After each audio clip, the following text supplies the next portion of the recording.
ডকুমেন্টসে কিন্তু হাতের লেখা রয়েছে, এটাকে আমি মুছবো বা রিমুভ করে দিব। এটা অনেক সময় কিন্তু এই যে লগোটাও কিন্তু চলে যায়, এটাকে আমি কিভাবে বসাবেন সেটিও আমি এখানে দেখিয়ে দিব।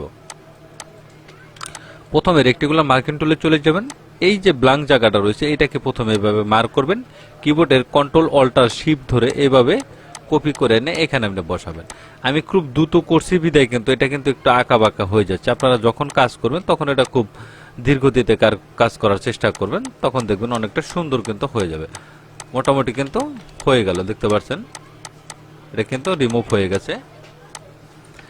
এখন অনেক সময় দেখা যায় যে আমি যখন কাজ করার পরে যে লোগোটা কিন্তু অনেক সময় কিন্তু মুছে যাচ্ছে, এই লোগোটাকে অ্যাডজাস্ট করবেন। বেশিরভাগ ক্ষেত্রে দেখবেন এখানে কিছু লোগো থাকে, অন্য সময় যে ডকুমেন্টসে কিন্তু কিছু লোগো কিন্তু এক্সট্রা ভাবে এখানে দেওয়া থাকে। এটাকে প্রথমে আপনি একটি লেয়ার করে নেবেন, একটি কপি করে নিলাম।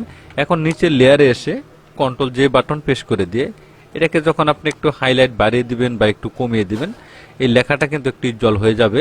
এটাকে আমি ব্রাশ টুলের মাধ্যমে এটাকে পুরোটাকে একটু ব্যানিশ করে দিচ্ছি। আমি কিন্তু কাজের ক্ষেত্রে কিন্তু এটি কিন্তু আমি এভাবে ব্যানিশ করে দিব, বা এই যে লেখার যেটা থাকবে সেটা কিন্তু আমি এখানে মুছে ফেলবো। তখন এই যে এই লোগোটা যেটা কপি করেছিলাম এইটা আপনি এখানে এভাবে কপি করে নেবেন। কপি করার পরে এখানে দেখুন আমি লেয়ার প্যানেল থেকে এটাকে একটু আমি এই যেভাবে আমি কমিয়ে দিব।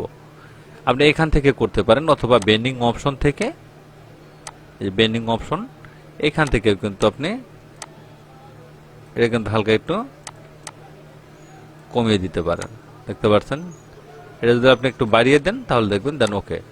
এখন কিন্তু লোগোটা কিন্তু জলসাপটা কিন্তু এখানে সঠিকভাবে কিন্তু বসে যাবে। আমি আবার দেখাচ্ছি, বেন্ডিং অপশন এইখান থেকে আপনি একটু হালকা একটু বাড়িয়ে দেন, দেন ওকে করে দিলাম।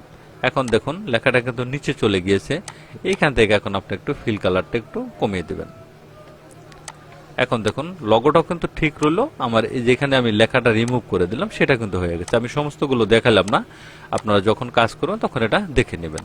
সহজ পদ্ধতিতে কিন্তু আপনি যে লেখাগুলো রিমুভ করতে পারেন এবং লোগোটা কিন্তু আপনারা সেট আপ করে নিতে পারেন।